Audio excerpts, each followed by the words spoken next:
मित्रांनो, काही नाती तुटायला मोठी कारणं लागत नाहीत, पण जपण्यासाठी मात्र हजार वेळा स्वतःला मोडावं लागतं.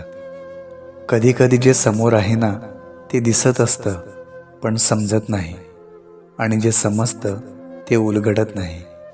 नातं म्हणजे फक्त संपर्क नाही, ते सततचा संवाद असतो, मनातला, नजरेतला आणि त्या न सांगितलेल्या भावना असलेला. पण वास्तव काय असतं? आपण खरं तर जेवढं देतो ना तेवढंच परत येतं. असं नात्यांमध्ये नाही.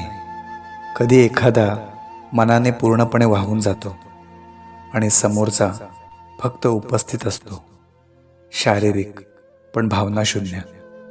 कधी काळजी घेणाऱ्याला नाकारलं जातं आणि दुर्लक्ष करणाऱ्याला महत्त्व दिलं जातं. कधी नातं नसतानाही आपण पूर्ण जीव देतो, आणि कधी नातं असून देखील मन मोकळं करता येत नाही. वास्तव नात्यांचं हेच आहे.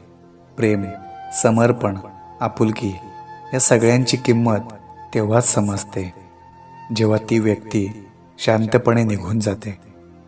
मग आपण मनात विचार करत राहतो, किती सहज सोडलं ना, आणि आपण मात्र अजूनही धरून ठेवलेलं. नात्यांची ही वास्तविकता आहे, जिथे शब्द कमी पडतात आणि भावना खूप खोलवर पोहोचतात, पण समजून घेणं मात्र हे सगळ्यांच्या वाट्याला येत नाही.